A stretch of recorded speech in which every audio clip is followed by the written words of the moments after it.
The first sound wasn't the blast. It was the silence before it, a strange stillness that crawled across the compound, heavier than the dust in the air, sharper than the edges of the broken concrete walls. Soldiers shifted in their gear, radios crackled, boots scuffed, but underneath it all, something unspoken pulsed. Fear. And then the explosion ripped through the night. Concrete shuddered, radios screamed, and men cursed as dust fell like rain from the ceiling. For a heartbeat, everyone's world fractured into panic. Orders clashed in the air, overlapping, confused. The lieutenant shouted for covering fire. Another voice called for medics. A third voice somewhere begged for God. In the middle of it all, she did not move. Her hand stayed steady on the map, a pen circling a small point no one else seemed to notice. Her shoulders relaxed against the chair as though the walls weren't shaking around her. Dust streaked across her cheek, but her gaze never wavered. She was calm. And that calm was louder than the chaos. Someone shouted again, desperate. But then her voice came, low, steady, almost drowned out by the storm. "Hold the flank, don't chase, let them come." At first, no one moved. They looked at her, confusion cutting through their panic. She wasn't an officer, not the kind who commanded rooms with ranks and ribbons. She was just another soldier, at least, that's what they had thought. But something in her tone made them listen. It wasn't volume, it wasn't command, it was stillness. And in that stillness, they obeyed. The next blast shook the compound harder, but this time, no one scattered. They dug in. They found positions. They steadied. It was as if her calm had wrapped around them, shrinking their fear, holding them together in ways they couldn't explain. She adjusted the rifle strap on her shoulder, brushed the dust from her cheek with the back of her hand, and waited. There was something she hadn't told them, not yet. Hours earlier, when she first walked into the room, no one looked up. The briefing table was crowded, maps spread out, voices rising over one another. Commanders debated strategy, sergeants grumbled about supply shortages, privates whispered their doubts under their breath. The air smelled of sweat, ink, and stale coffee. She slipped in quietly, unnoticed. No salute, no nod, no recognition, just another uniform blending into the noise, and she preferred it that way. Visibility drew questions. Questions dug into pasts, and her past was something she carried like shrapnel, buried deep under the skin, painful if touched. So she stayed in the corner, listening. Her eyes flicked from map to commander to the soldiers around her. She caught the nervous tapping of one man's foot, the clenched jaw of another, the restless shuffling of the youngest private who hadn't yet seen real fire. She listened because silence told her more than words, and she stayed invisible because invisible meant safe. But she knew something they didn't. Not about the mission, though she had studied the terrain, the choke points, the likely ambush sites more than anyone else. Not about the numbers, they were outmanned, undersupported, and everyone in the room already knew it. What she knew was deeper, quieter. She knew how fear spread, how panic moved faster than bullets, how chaos destroyed not because it killed, but because it fractured. She had learned that lesson long ago in a different place under different fire. A memory flickered unbidden, a face, a voice breaking over a radio. Stay calm no matter what happens. Her brother's voice. She blinked, banished it, returned her gaze to the map, but the weight never left her chest. It never did. Later, when the first shells landed outside the compound, men scattered like birds startled from wire. Boots thundered across the floor. Someone dropped a magazine, cursed, scrambled to pick it up. The lieutenant's orders tangled in the noise. And she didn't move. She sat in the same chair, hands steady, watching the chaos unfold like she had already seen it once before. Because she had. Different uniform, different war, same fear, same mistakes. That's when she spoke. Her words, too quiet at first, slipped under the noise. A few caught them, then more, then all. "Hold the flank, don't chase, let them come." They froze, looked at her, and something in her eyes rooted them. Not command, not arrogance, not confidence, something harder to define, something steadier. Calm. And calm in that moment was louder than fire. Outside, the battlefield roared. Sandstorms carried the metallic taste of gunfire. Smoke curled into the air like unanswered prayers. Men screamed names of brothers already lost. She crouched low behind a broken wall, cheek pressed against the rifle stock. Breath in, breath out, steady, always steady. Through her scope, she saw more than targets. She saw hesitation in the enemy's stance, desperation in their retreat, fear painted across their faces. Her finger rested, never rushed. Her eyes tracked, unblinking. Behind her, soldiers steadied too. They matched her rhythm, breath in, breath out. Her silence carried them. And still, there was something she hadn't told them. That she wasn't calm because she feared nothing.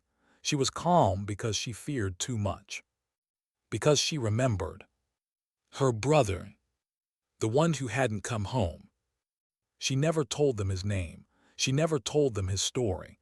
But he was why she carried herself this way. Why she refused to give fear her voice. Because she remembered his last words through static. Stay calm, no matter what happens. He hadn't stayed calm. He hadn't survived. So she made a promise. She would never let panic take her. Not again. And tonight, not them either. Why aren't you panicking? The question came from the young soldier crouched beside her during a lull. His helmet was dented. Blood streaked his lip. He was barely more than a boy. His hands shook as he reloaded, fumbling with the magazine. She didn't answer at first. Just watched the horizon, the smoke, the shadows moving through the storm. She adjusted her rifle, checked the wind, listened to the silence between shots. Then she whispered, almost like sharing a secret. Because panic doesn't save anyone. He looked at her, wide-eyed, as if memorizing the line. As if storing it away for the day she wouldn't be there to remind him. He asked her name. She hesitated. Names felt dangerous. Names made things personal, but she gave it anyway, quiet, barely above the hum of gunfire. For a moment, his shoulders loosened, as if knowing her made him safer. That was the irony of her existence, invisible when calm, unforgettable when steady. The battlefield roared louder, but she became louder still, without raising her voice. Because calm was contagious. And tonight calm might save them all. But even calm cracks. And later, when the radios went dead, when the compound shuddered again under heavier fire, when screams replaced orders, she felt it. The edge of fear scraped against her ribs, sharp and unrelenting. Her hands trembled once, just once, before she caught them, buried them, locked them away. No one noticed, or so she thought. The commander did. He didn't say anything, didn't call her out, but in the way his eyes flicked toward her, in the faintest nod before he turned back to his men, she realized something. He knew. Not the details, not the name, not the ghost she carried. But he knew she wasn't here just as a soldier. She was here as someone heavier, someone broken, someone who carried loss in silence. And he let her keep it. Because sometimes, silence was the only truth that mattered.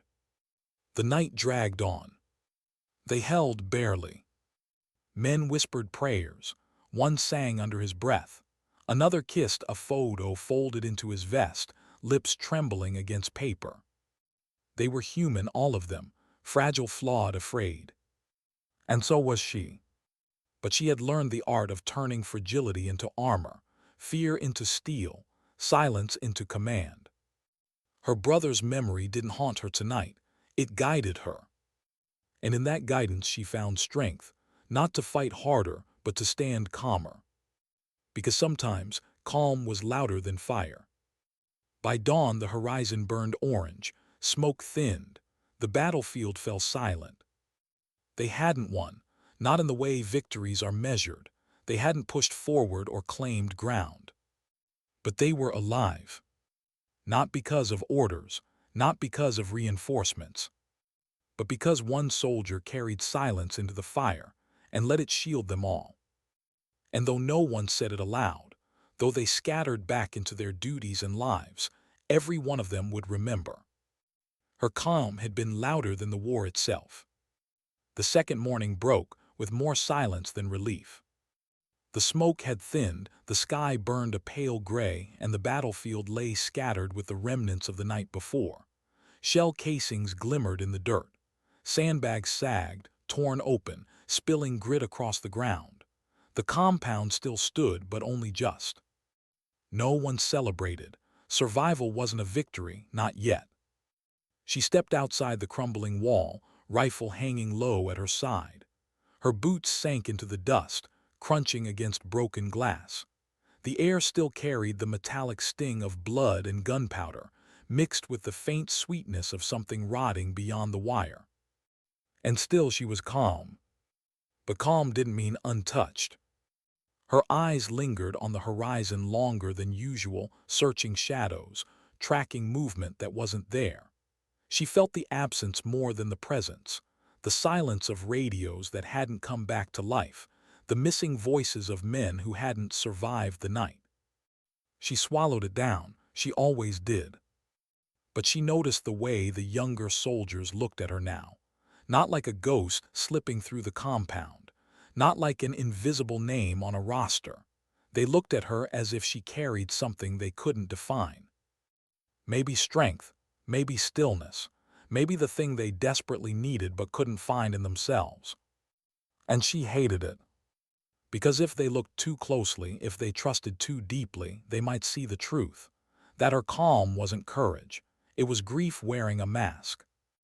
The commander called a briefing by the cracked courtyard wall. The surviving team gathered, their faces gray with exhaustion, helmets dented, gear caked with dust. No one spoke as he laid out the map, weighing the next move. She lingered at the edge of the circle as always. Not quite inside, not quite outside, close enough to listen, far enough to disappear. But this time something shifted. The young soldier from last night, the one who had asked why she wasn't panicking, moved closer to her. He didn't stand with the others. He stood beside her as if belonging there, as if her silence anchored him. It unsettled her, because anchors drag as much as they hold. The commander's voice was steady but heavy. Reinforcements were still days away. Supplies were thinner than expected. They would need to hold their position, but also send a smaller team to scout the ridge and intercept a supply route that might already be compromised. A dangerous task, a near-suicidal one. The men shifted uneasily, eyes darted, no one volunteered. And then the commander's gaze slid, just briefly, to her. Not a command, not an order, just a look, as if he already knew, as if he had always known. She gave the faintest nod, invisible to most, loud enough for him. The young soldier beside her noticed. He stiffened, as if realizing she had just agreed to something unspoken. But he didn't say a word. Not yet. That night she cleaned her rifle in silence, each motion precise, deliberate like a ritual. She wiped grit from the scope, checked the chamber, reloaded the magazines one by one. Her hands moved smoothly, but her mind drifted. To another night, another mission, another silence. She remembered sitting in a different compound years ago, waiting for her brother to return from a patrol. She remembered the radio static, the broken voice crackling through. Stay calm, no matter what happens. She remembered how long she waited after that. She remembered how he never came back. And she remembered the weight of his dog tags in her hand, cold and heavy, the only piece of him that survived. She still carried them, tucked deep inside her vest, hidden where no one could see. She touched them sometimes when no one was watching, not as comfort, as a promise. She would carry calm into the fire, even if it killed her. The young soldier interrupted her ritual. "You're going, aren't you?" His voice was low, hesitant, as if afraid of the answer. She looked up, said nothing. He sat down across from her, his helmet off, sweat-matted hair sticking to his forehead. His eyes were raw with exhaustion but sharper now, not a boy's eyes anymore. I saw the way he looked at you, the commander, like you were already chosen. She tightened the magazine in her hand, sliding it into place with a click. Why you? He asked, softer this time. Why always you? Her jaw tightened. She wanted to tell him the truth, that she volunteered for danger not out of strength but out of guilt, that every time she walked into the fire, she was trying to balance a scale that never evened. But the truth was a wound, and wounds, once opened, bled into everything. So she gave him only silence. He shook his head, frustrated. You don't even realize it, do you? The way everyone looks at you now, like you're the only reason we held last night. Her eyes snapped up sharp. Don't do that. Do what? Don't make me into something I'm not. His lips parted, confused. She leaned in, her voice low, almost a whisper. You think calm means I'm strong. Calm means I've already lost more than I can bear. That's all it is. Don't mistake it for something else. The young soldier swallowed hard, words caught in his throat. He wanted to argue, wanted to believe in her more than she allowed. But her eyes stopped him. They weren't cold, they weren't cruel, they were tired, heavy with a grief he couldn't name. And in that moment, he understood. Her calm wasn't a gift, it was a burden. The next morning, the scout team prepared to leave. Only 4 of them, she was one. The commander one, 2 others, both veterans, both hardened by enough scars to know what lay ahead. The young soldier wasn't chosen. He stood at the wire, watching as they strapped gear, checked weapons, adjusted helmets. His fists clenched at his sides, jaw tight with something between anger and fear. When she passed him, he whispered just loud enough for her to hear.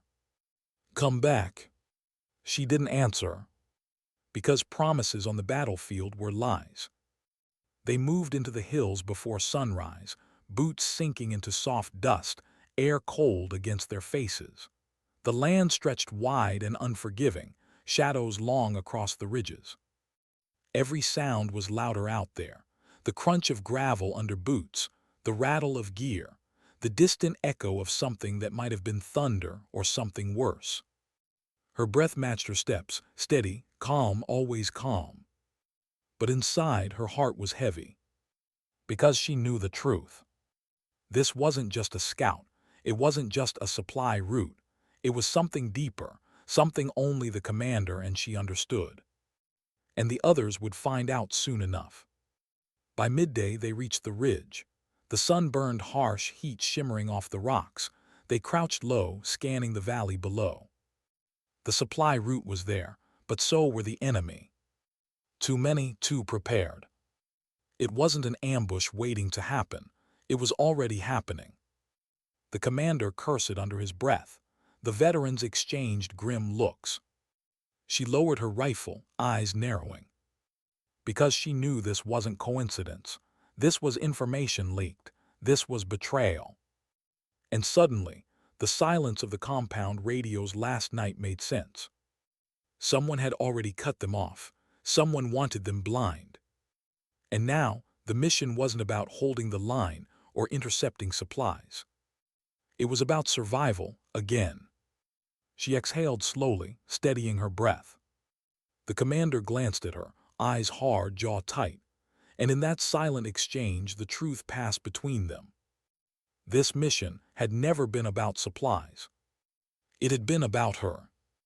And the reason she was chosen wasn't because she was expendable. It was because she was the only one who had survived this kind of trap before. The others didn't know that yet. Not yet. But they would. Because the battlefield was about to roar again. And once more, her calm would have to be louder. The desert night was alive with silence. The kind that pressed against the skin, heavy, suffocating, making every breath feel stolen.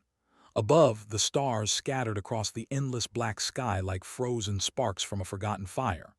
Beneath their glow, the team moved like shadows across the ridges, careful, deliberate, each footfall planned to leave no trace. At the center of their quiet column was her.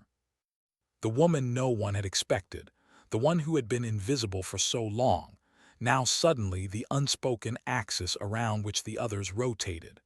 Her name was murmured only in clipped whispers, Elena.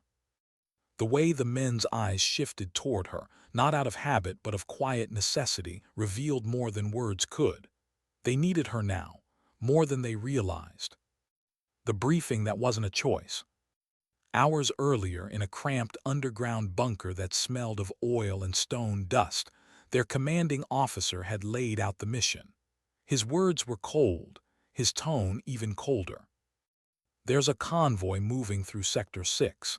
It isn't a target of opportunity, it's the target. Inside one of those vehicles is a courier carrying data that should never see the light of day. If it leaves the border, half the region burns. The team had listened in silence. They all knew what "half the region burns" meant. It wasn't exaggeration. It was the kind of truth governments dressed up with diplomatic language so no one had to picture children with no homes or cities reduced to rubble. And one more thing, the officer had added, his eyes sweeping across the room before resting deliberately on her. She leads this one. The words had hung there, heavy, unwanted. She hadn't asked for it. In fact, she had kept her head down, staying on the edges, letting others carry the weight of leadership. But here, in this bunker beneath flickering lights, choice had been stripped away. Her heart had been steady, but her hands had trembled, though no one saw.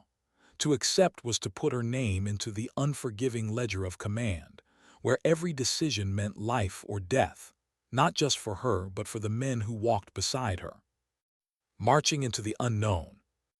Now, as they stalked the desert in silence, she felt the burden settle like armor across her shoulders. Every dune, every ridge, every jagged rock seemed to hold secrets. The land itself resisted them, swallowing their boots in shifting sand, whispering with winds that carried rumors of ambushes. She raised a hand, the signal for a halt. They crouched low, rifles ready, breath controlled. She scanned the horizon, her eyes sharper than most, trained not just to see but to interpret the subtle language of terrain. There to the west, a thin glimmer of movement, not obvious, not careless, someone who knew how to hide. Her voice was calm when she spoke into the comms. 2 o'clock ridge line. Movement could be nothing, could be everything. No one questioned. No one doubted. They adjusted their formation, trusting the instincts of the one who had been invisible until now. The weight of trust. What she felt in that moment wasn't pride. It was terror, coiled tight beneath her ribs. These men, hardened by wars, scarred by memories, trusted her with unspoken faith. A bond formed not by orders but by something deeper, the quiet recognition of competence when survival is at stake. She thought of her past, the endless drills, the moments of being overlooked, underestimated, dismissed. For years she had been the extra shadow in the corner, the soldier whose presence went unremarked. Now suddenly she was the center. It wasn't the visibility that frightened her. It was the knowledge that their fates were now tethered to her judgment. And judgment, she knew, was merciless. Contact. The convoy appeared just before dawn. 5 vehicles, armored but not invulnerable, moving in a slow column along a cracked highway that sliced through the desert like a scar. Their engines rumbled faintly, carrying echoes that merged with the wind. From their vantage point, the team watched in silence. The mission was simple in theory: intercept, secure the courier, extract. In practice, nothing was simple. She studied the formation. Something was wrong. The middle vehicle lagged slightly, its windows darker than the rest, its movement oddly deliberate. It wasn't just carrying the courier, it was bait. Her gut twisted. If they hit fast, they'd be swallowed by whatever waited beyond the horizon. If they waited too long, the convoy would reach the border and vanish into safety. It was a trap, and yet there was no choice. She exhaled slowly. We go on my mark. The first shot. The silence shattered with the crack of a rifle. Not hers, theirs. From somewhere beyond the ridge, muzzle flashes lit the dark. Bullets carved the air, striking sand and stone. The team scattered into cover, returning fire with calm precision. She pressed against a rock, scanning through her scope. There, half a dozen figures on the ridge positioned perfectly, anticipating their ambush. Her finger rested on the trigger, but hesitation clawed at her. Not because she couldn't take the shot, but because every shot carried consequences. If she revealed her position too soon, they'd lose the element of surprise entirely. Then she saw one of her men pinned, his cover disintegrating under enemy fire. His eyes flicked to hers, a silent plea without words. Her decision became instant. The rifle kicked against her shoulder, the round flying true. One figure on the ridge dropped. Another followed. The balance shifted. For the first time, her presence wasn't invisible. It was undeniable. Holding the line. The firefight stretched into minutes that felt like lifetimes. The desert erupted with gunfire, sand spraying, engines roaring as the convoy accelerated. Her commands were sharp, precise. Shift left, cover fire. Hold the line, don't break formation. Now push forward. Each word carried authority that surprised even her. It wasn't rehearsed, it wasn't borrowed, it was hers. And the men listened, not because they had to, but because they wanted to. As they pressed forward inch by inch, she felt the transformation within herself. The fear was still there, but it no longer owned her. It had become fuel. The courier. At last, the middle vehicle was forced to a halt, its tires shredded by well-placed shots. Smoke rose, doors flung open, and a figure stumbled out, clutching a case so tightly it seemed welded to his chest. The courier. The enemy fire intensified, desperate to protect him. But her eyes locked on the man, calculating distance, timing, risk. She broke from cover, sprinting low, every muscle screaming against the decision. Bullets snapped past, sand exploding around her. She didn't stop, couldn't. Her hand closed around the courier's arm, yanking him down as another burst tore through the air where his head had been. She dragged him behind the wreckage, her breath ragged but steady. "Case," she demanded. The courier hesitated. She didn't repeat herself. Her eyes alone carried the weight of inevitability. He handed it over. And in that moment, victory wasn't the roar of triumph. It was the silent exchange of trust, forced and fragile but real. Aftermath. When the last shot faded, the desert returned to its silence. The convoy was destroyed, the enemy scattered or fallen. The team regrouped, battered but alive, their eyes drawn to her, not out of surprise anymore but respect. The case sat heavy in her hands, not just with the data it contained, but with the realization of what had changed. She was no longer invisible. And yet she wondered, was that a gift or a curse? Because visibility was a weight. And now, with every step back toward the rendezvous, she carried not just the case, but the knowledge that she had crossed a threshold she could never return from. The desert morning bled into daylight slowly, as if even the sun was reluctant to rise over the aftermath of violence. Smoke coiled into the pale sky, black plumes bending with the wind, carrying with them the bitter scent of oil and charred metal. The convoy was nothing more than wreckage now, scattered across the cracked highway, a graveyard of failed plans and broken steel. Alina stood at the edge of it all, her rifle slung over her shoulder, her hands resting on the courier's case. It wasn't heavy, not in weight, but in meaning. Inside it was information powerful enough to fracture entire nations, a truth so dangerous it had demanded their blood. The men regrouped around her, bruised, scraped, but breathing. They looked at her not as they once had, through the quiet lens of indifference, but with eyes sharpened by something else. Respect, expectation. And with that expectation came the pressure of decisions. The first cracks. Extraction point is still an hour out, Mason muttered, his voice low, checking the map flickering on his wrist display. His tone carried unease. We push now, maybe we make it before they regroup. Alina didn't answer immediately. She scanned the horizon, the emptiness deceptive. The silence of the desert was never true silence. Somewhere out there, another set of eyes was watching, another set of hands loading magazines, waiting. We can't move in a straight line, she finally said, her voice steady. Not with the case, they'll expect that. We zig west first, break pattern, then loop back. Makes us harder to track. Mason frowned. That adds time. Extraction won't wait forever. They'll wait, she said sharply, then softer almost to herself. They'll have to. The men exchanged looks, but none argued further. She was the one holding the case. She was the one who had pulled them through fire. But within her chest, doubt festered. Was she leading them into survival or into another trap? Whispers of the past. As they moved out, keeping low, Alina's thoughts betrayed her discipline. The landscape stretched before her like a mirror of memory, endless, hostile, unforgiving. She remembered another mission years ago, different desert, different team. She had been the shadow then, the soldier in the back no one noticed. When the bullets came, her captain had hesitated, made a call too late. Men had died. She hadn't spoken up, hadn't challenged.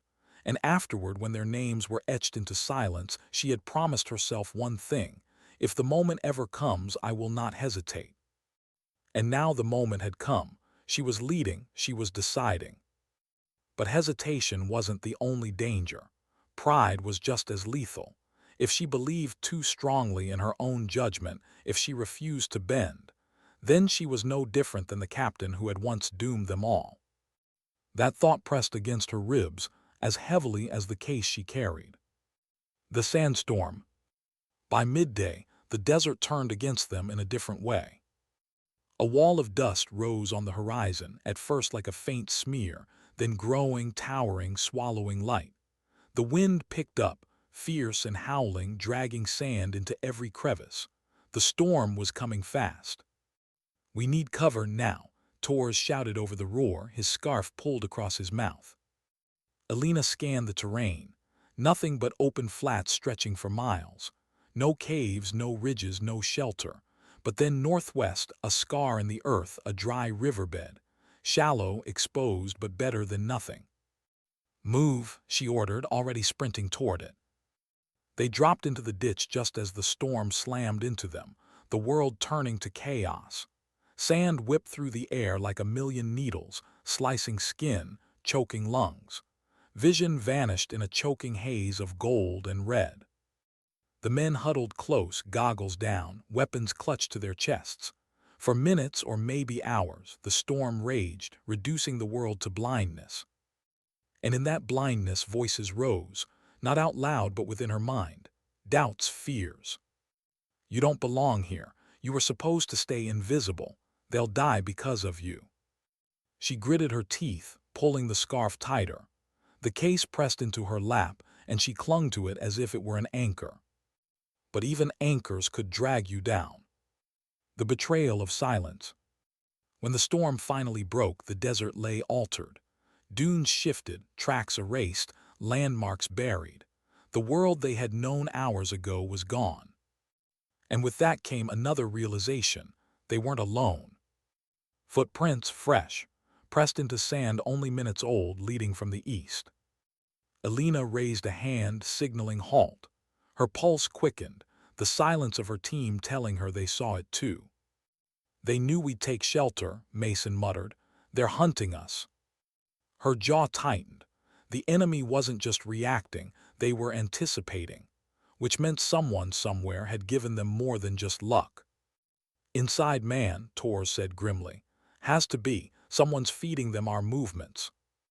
The word struck harder than the storm had, because betrayal wasn't just about bullets. Betrayal was about trust. And now trust was unraveling. Testing loyalty. They moved again, slower now, every step weighted with suspicion. Eyes flicked sideways, not just to the horizon but to each other. Alina felt it too. The creeping unease.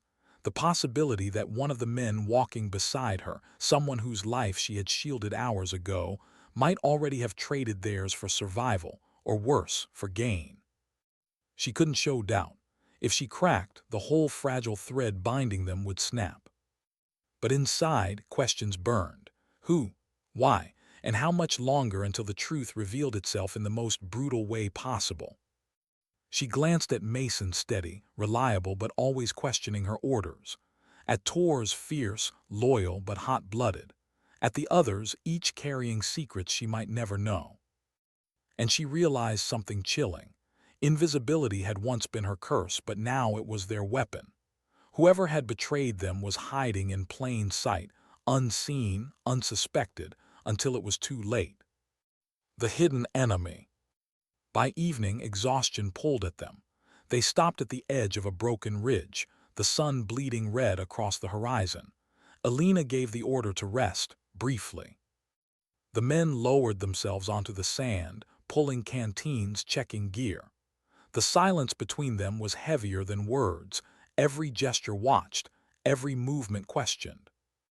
And then it happened. A flicker of reflection in the corner of her eye. Metal, too deliberate, too still. Her instincts screamed. She moved before thought caught up, shoving Mason to the ground as a bullet cracked through the air where his head had been. Gunfire erupted instantly from the ridge opposite. Shadows rose from the rocks, enemy fighters, patient, waiting. The team returned fire, chaos exploding again. But this time it wasn't just bullets, it was suspicion. Because even as she fired, covering angles, she saw it. The hesitation in one of her men, a fraction of a second too long, his rifle lowering at the worst possible moment. And in that hesitation, she knew. The choice. The firefight was relentless, echoing against stone and sand. But Alina's mind burned with a different battle. She had seen the betrayal. She had seen the hesitation. And in war, hesitation was never an accident. But to act on it meant turning her rifle not on the enemy across the ridge, but on the man beside her. The weight of leadership bore down like a blade at her throat. If she acted and was wrong, she'd fracture them beyond repair. If she didn't act and was right, they'd all be dead by dawn. The courier's case pressed against her side. The mission, the men, the future, all of it teetered on the edge of her decision. Her breath slowed, her finger brushed the trigger. And in that instant, she understood the truth of command. Leadership wasn't about orders. It was about choices that carved scars into your soul, choices that lived with you long after the mission was forgotten. She exhaled and chose. The desert swallowed the echoes of gunfire. The ridge fell silent. The betrayer's face lay still in the sand, eyes open but unseeing, the truth revealed too late for words. Her team looked at her, stunned, shaken, but alive. And Alina stood among them, her heart breaking quietly beneath the armor of command. Because victory in war was never clean. And invisibility, once her shield, was gone forever. How many times can silence feel heavier than sound? The firefight had ended, but the air still carried the taste of gunpowder, bitter and metallic. Smoke lingered in the cool desert wind. The sand, disturbed by frantic boots and falling bodies, bore marks that would soon be erased by nature itself. But for now, those lines were carved deep, like scars. Alina stood over the man whose life she had taken, not the enemy on the ridge, not the faceless fighter who had waited in ambush. No, this was one of her own, one of the men who had eaten beside her, walked beside her, fought beside her. His eyes stared upward, unblinking, reflecting a pale smear of moonlight. His lips parted as if he still had something to say, but whatever truth he had carried, it died with him. The others avoided looking directly at him. They busied themselves, reloading, checking injuries, pretending the moment hadn't split their trust in half. But Alina could feel their thoughts pressing against her back like stones. A question unspoken. Tors finally broke the silence. What if you were wrong? His voice was low, more tired than angry, but the words cut. She didn't look at him. I was. You think you were. Her jaw tightened. She could still see it in her memory, the hesitation, the rifle lowering, the betrayal carved in one frozen heartbeat. She knew what she had seen, but knowing and proving were different things. They knew where we'd be, Mason said suddenly, his voice harder. They set up the ridge because someone told them. You saw it, I saw it. Tors glanced at him, conflicted but said nothing more. Alina finally knelt, closing the dead man's eyes with her gloved hand. The sand beneath him was dark with blood, already sinking into the earth as if the desert itself wanted to bury the evidence. No one has to believe me, she said quietly, but you're still alive, and that has to count for something. March under a broken sky. They moved again under moonlight, each step dragging heavier than the last. The desert night was sharp, the wind cold enough to bite exposed skin. The silence was no longer natural, it was strained, as if every man feared his own voice might shatter the fragile threads holding them together. Alina carried the case across her chest, her weapon gripped tightly. Her mind replayed the last hours again and again, searching for cracks in her conviction. Had she acted on instinct or on fear? Had she killed a traitor or a soldier who simply faltered in the chaos of battle? The weight of leadership was no longer abstract. It had flesh, a face, a silence that would follow her long after this desert. Her chest tightened, and for the first time in years she wanted to cry. But tears had no place here, so she buried them deeper where no one could see. Ghosts around the fire. Near dawn, they paused in a shallow valley, sheltered by jagged rocks that clawed at the horizon. Exhaustion forced them down, each man sinking onto the sand with the heaviness of the dead. Tors lit a small, smokeless fire, the glow faint against the night. The men huddled close, their faces drawn, their bodies stiff. For a long time no one spoke. The crackle of fire filled the emptiness. Then quietly Mason began to hum. A tune. Old, faint, barely audible. "What is that?" Tors asked, his voice rough. "Song my grandfather used to sing," Mason replied. "When he was in the mines, said it kept his lungs strong even when the dust tried to choke him." The firelight flickered against his face, carving lines of weariness and memory. Tors gave a small laugh, bitter but human. "Funny. My old man used to whistle when he was nervous, drove my mother mad, said it was like living with a broken kettle." The men chuckled softly, the tension easing for just a moment. Even Alina allowed herself a faint smile. For that brief time they weren't soldiers. They were men remembering the echoes of lives left behind, mothers, fathers, small details that war could never erase. And yet, hovering just beyond the firelight, the ghost of their fallen comrade lingered, unspoken but present. Alina's confession. Later, when most had drifted into uneasy sleep, Alina sat alone, her rifle across her knees, eyes fixed on the horizon. The stars above were endless, cold pinpricks of light indifferent to their struggle.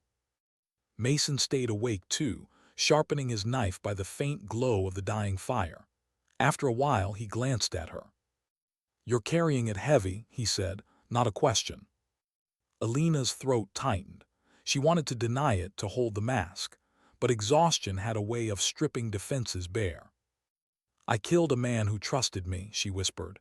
"Even if he betrayed us, even if I'm right, I still took that from him, from all of you." Mason's knife paused.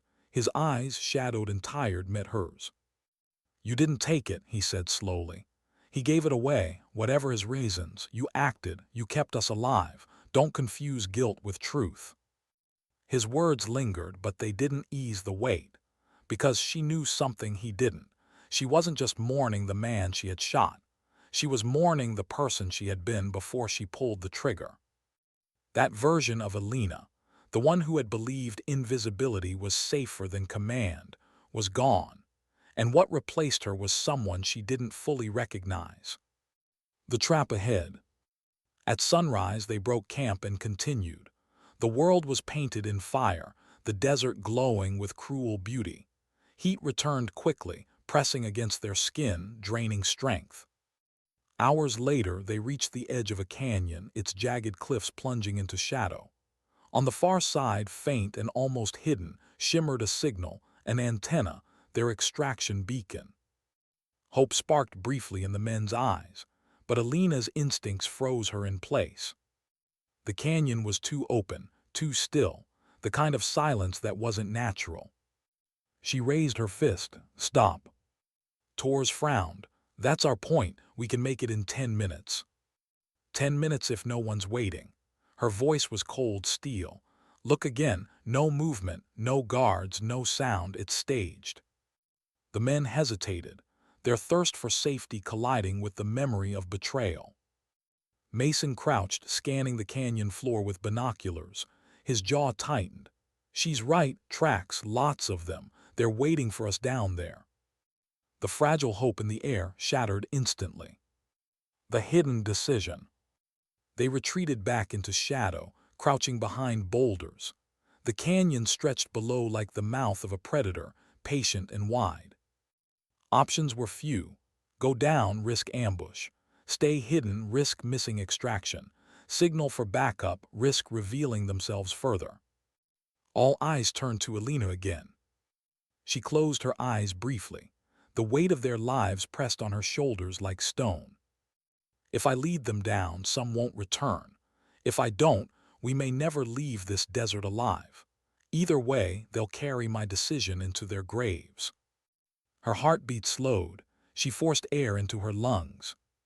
She opened her eyes, steady now. "We don't walk into their trap, we set our own." The men straightened, uncertainty flickering into something else, trust. Alina looked down into the canyon one last time. The enemy thought they were invisible in their patience, but invisibility was a language she had once spoken fluently. And now, it was her turn to make silence louder than fire. The desert wind shifted, carrying the scent of dust and the promise of blood. The stage was set. And Alina, no longer the invisible soldier, was about to show them what it meant when calm became louder than chaos. The night after the ambush pressed on like a suffocating blanket, thick and unrelenting. The desert winds howled through the ruins of the broken outpost, carrying with them the metallic tang of blood and the bitter taste of dust. Fires flickered in the distance, embers of what had once been machines, shelters, and fleeting promises of safety. She sat alone by the remnants of a shattered wall, her rifle resting across her knees. Her hands were steady, but her chest ached with the silent weight of memory. Every shadow seemed to hold echoes of voices, men who had laughed with her, planned with her, and now lay motionless beneath the darkened earth. She traced the lines of their names on the list secured in her jacket pocket. Every name was a reminder. Every silence was a scream. For the first time since the mission began, she allowed herself to exhale deeply, to feel the fragility of her own humanity pressing against the soldier she had forced herself to be. The others looked to her. No one said it aloud, but they followed her shadow, her rhythm, her very silence. When she moved, they moved. When she stopped, they stopped. When her gaze lifted to the horizon, they raised theirs too, as though searching for whatever it was she saw beyond the devastation. It was then she understood. The thread binding them together wasn't simply her skill, her rifle, or her orders. It was the fact that she carried the grief they all feared. She bore it openly, and in doing so, gave them permission to breathe. The morning light revealed the depth of their loss. Bodies had been gathered, covered with what fabric they could spare, marked by stones in hurried graves. She stood before them, her voice low but unwavering. "We remember not only their deaths," she said, the words catching in her throat, "but the life they carried into this desert. The jokes, the loyalty, the unspoken courage. Their sacrifice is not gone. It lives in every step we take forward. And we will take those steps." Silence followed, heavy yet unifying. No one applauded, no one wept aloud, but the stillness itself was a vow. The mission had not ended. If anything, it had only grown heavier. Intelligence confirmed that the ambush wasn't random. It was orchestrated, designed to break them before they could reach the valley ahead. The valley where hidden tunnels cut through the mountains, carrying weapons, supplies, and men who had long thrived in shadows. She knew what it meant. To cross that valley was to step into the jaws of an enemy who believed themselves untouchable. But she also knew that to hesitate was to let the fallen die in vain. That night, as they prepared to move, she sat apart, her back to the desert wind. Her hands worked methodically over her rifle, cleaning, oiling, aligning the scope. But her thoughts drifted elsewhere, toward the faces of her unit, the ones who still looked to her with unspoken reliance. She had never asked to be their anchor. She had never asked to be the weight that carried them forward. Yet here she was, the invisible thread binding men who would otherwise unravel. And she realized, perhaps this was her purpose, not to be celebrated, not to be remembered in glory, but to be the silent force that kept them whole.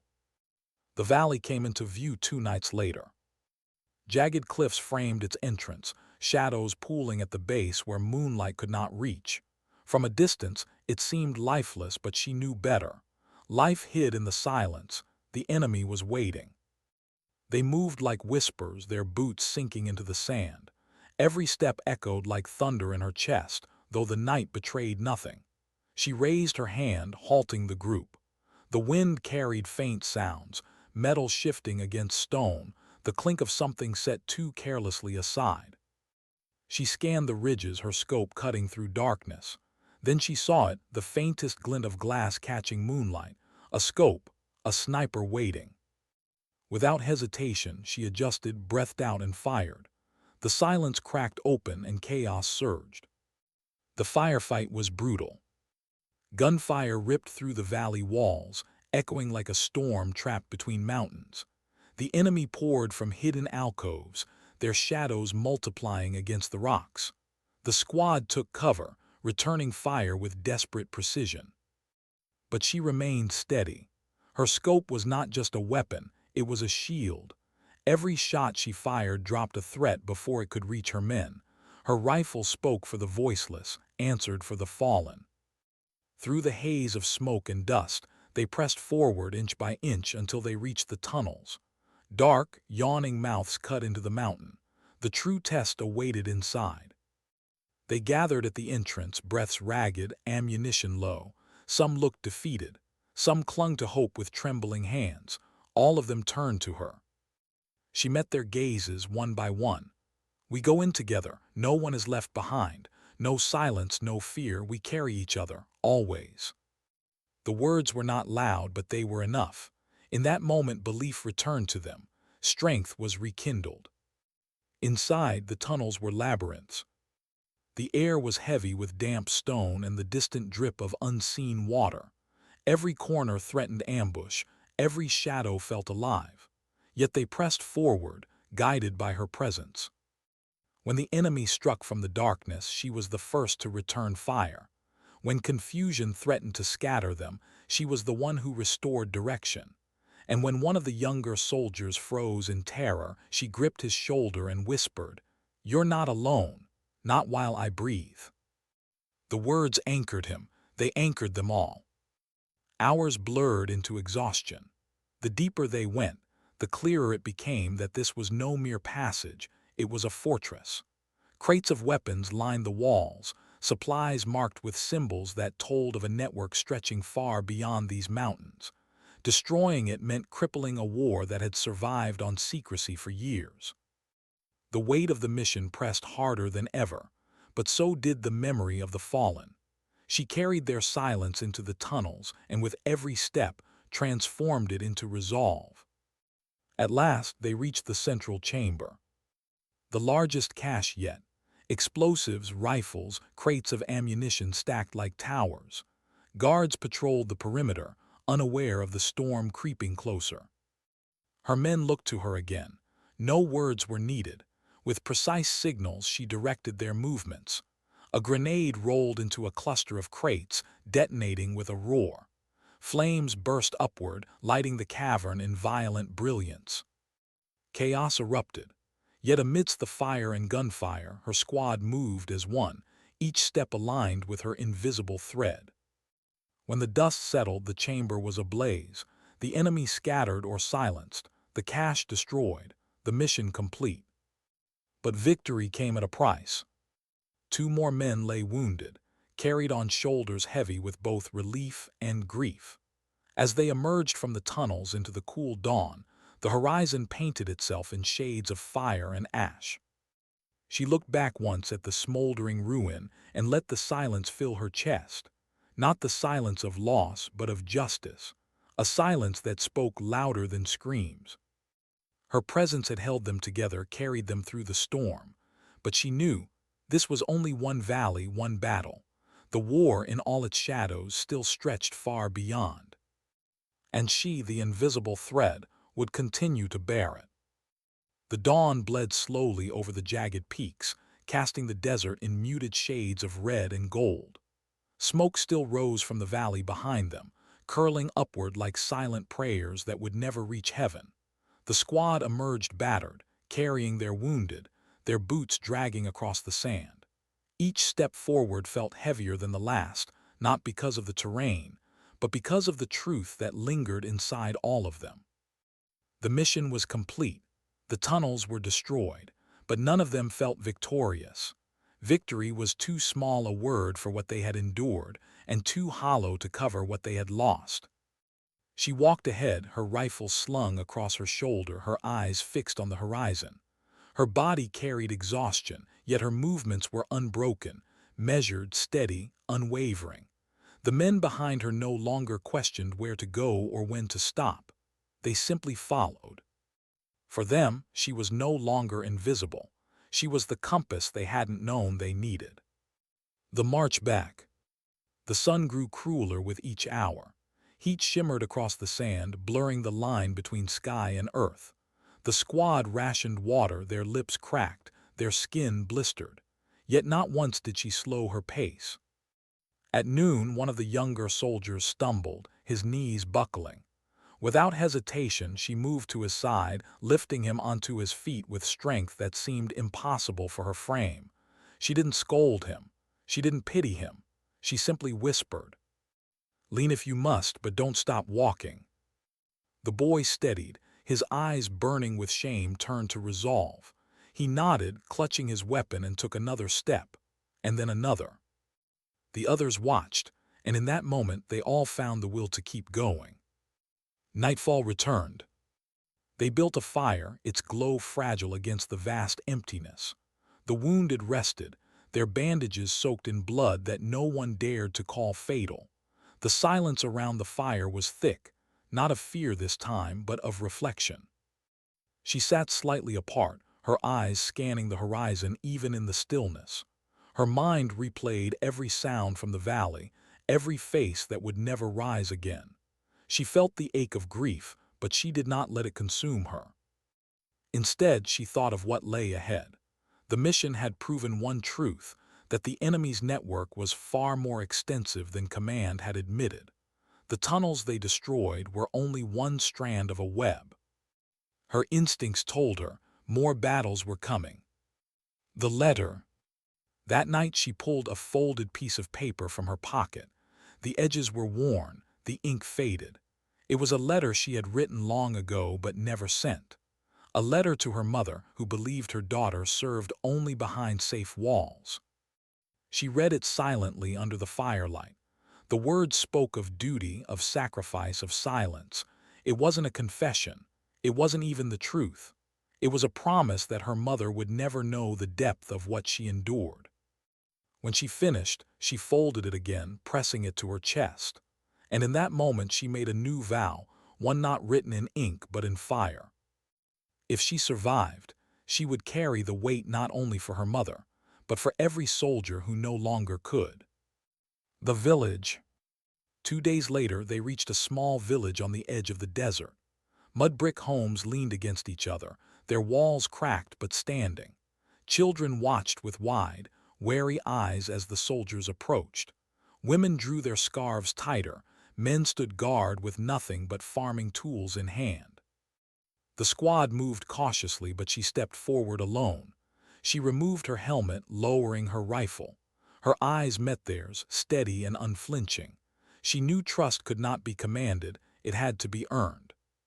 Slowly an elder approached. His face was carved with years of hardship, his eyes both tired and sharp. He studied her for a long moment, then nodded. Without words, he motioned them inside. That night, for the first time in weeks, they slept on mats under a roof, their wounds tended with herbs and water. The villagers shared what little they had. It wasn't much, but to the squad it was salvation. The weight of whispers. In the days that followed, she listened more than she spoke.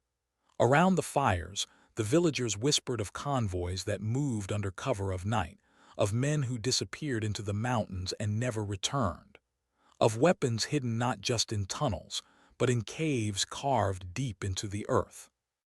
Her suspicions hardened into certainty. The mission wasn't over. The valley they had destroyed was just one mask of a greater beast. And she knew command wouldn't understand. They would declare success, file the mission away, and move on. But she had seen too much. She couldn't walk away. The confrontation. On the fifth night, as the squad prepared to leave the village, one of the sergeants approached her. His face was gaunt, his voice low. "Why do you keep pushing us forward?" he asked. "We've done what we came for. The tunnels are gone. Let's go home before more of us die." She held his gaze, her silence heavy before she spoke. "Home won't be safe if this war keeps breathing. Those tunnels were one lung, the other still breathes. If we stop now, everything we lost means nothing." The sergeant looked at her, anger flickering behind his eyes, but then it softened, because he knew she wasn't speaking as a commander. She was speaking as someone who carried their grief as if it were her own. He lowered his head. "Then we follow you, whatever comes." The decision. The squad could have turned back. They could have reported success, boarded helicopters, and returned to the silence of home. But they didn't. They stayed. Because she stayed.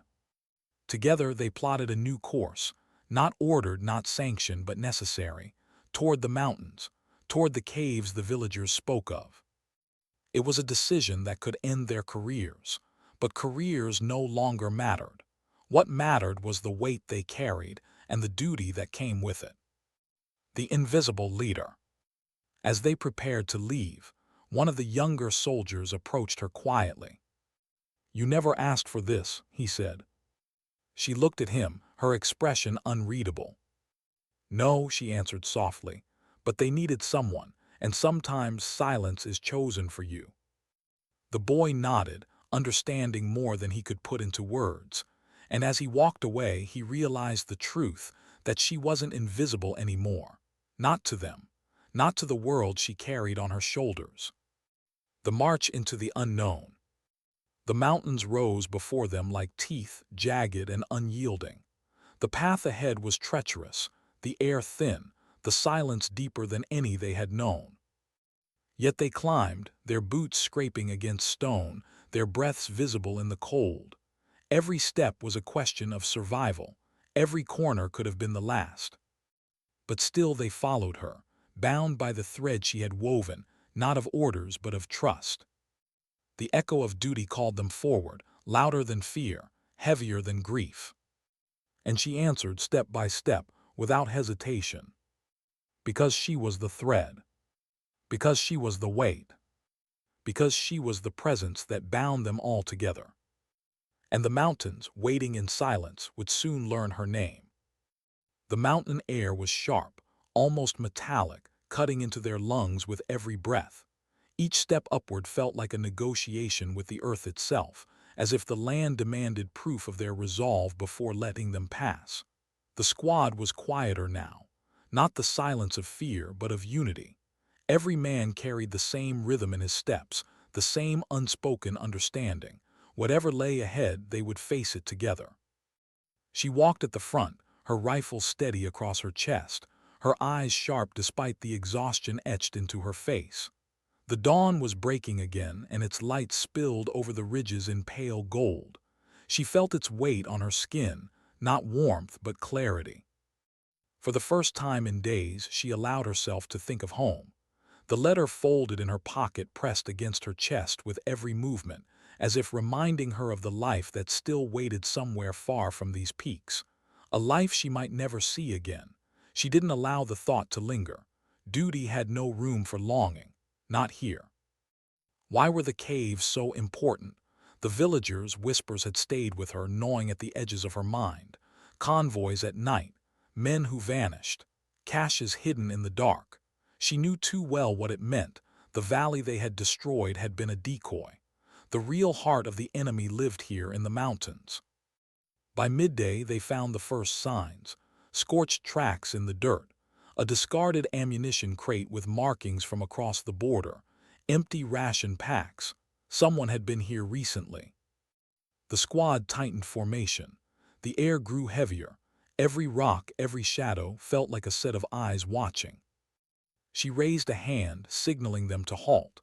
Her gaze lingered on a crack in the mountainside, half covered by brush. The wind carried a faint scent of oil and earth.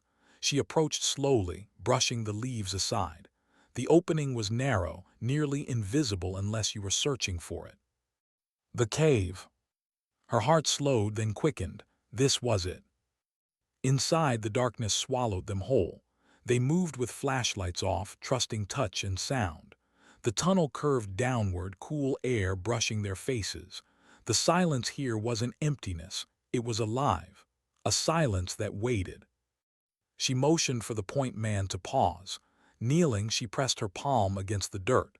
The faint vibration beneath told her everything. Machinery, generators, hidden below. They weren't just walking into a cave. They were walking into the lung that kept the war breathing. And she knew, with a certainty that shook her bones, that none of them would leave unchanged. They pressed deeper, each step echoing against stone. And then came the voices, faint at first, then clearer. Foreign words carried through the tunnels, men speaking casually, unaware of what moved closer with every breath. The squad froze. She lifted her fist, signaling silence. Their rifles rose in unison, their breaths drawn tight. Then came the light, a faint glow from ahead. They crawled closer, pressing themselves against the cold stone until they reached the edge of a chamber. And what they saw froze them all. Rows of crates stacked high. Weapons, ammunition, explosives, enough to supply an army. Generators hummed, powering equipment they had never seen in the valley. Maps hung on the walls, marked with lines that spread like veins across the region. It was the heart of it all, the command center disguised as rock. Her chest tightened, not from fear but from the weight of realization. They couldn't call this in. There wasn't time. By the time command debated, the network would scatter like smoke. This choice was theirs, and theirs alone. She glanced at the men. Their eyes met hers, each carrying the same understanding. This would not be survival, this would be sacrifice. The silence was thick. No one spoke, they didn't need to. She gave the signal. The fight exploded like thunder in the narrow space. Shadows clashed with light. Gunfire cracked, deafening in the cavern, ricocheting against stone. Shouts erupted in foreign tongues, cut short by bursts of fire.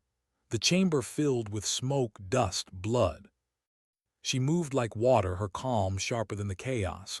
Each shot deliberate, each motion precise. Not hurried, not frantic, controlled. She was the stillness inside the storm. Around her, the squad fought with everything left in them. A young soldier who had once stumbled in the desert now stood firm, holding his ground against 3 men. A sergeant with a wound from the valley fought through pain, his teeth clenched in silence. Each man carried not his own life, but the weight of all the others. And slowly the enemy faltered. But the chamber shook, an explosion from deeper within. The enemy was destroying their own stockpile, collapsing the tunnels to erase what remained. The mountain itself began to roar. "Out!" she shouted, her voice cutting through the chaos. The squad moved, dragging the wounded, their bodies slamming against stone as the ground shuddered beneath them. The tunnels cracked, dust rained from above, fire licked the edges of the chamber. But she stayed at the rear, covering their retreat, her rifle steady even as the ceiling groaned. She fired into the smoke, each bullet carving seconds for the men ahead to survive. Her lungs burned, her ears rang, yet her calm was louder, a quiet shield against unending fire. They burst out into the daylight, stumbling, coughing, bleeding. The mountain shook behind them, collapsing inward, swallowing the caves whole. The men fell to the dirt, their chests heaving. Some cried, some laughed, half-mad from survival. The sun was blinding after the darkness. And then they looked back. She wasn't there. For a heartbeat, panic surged.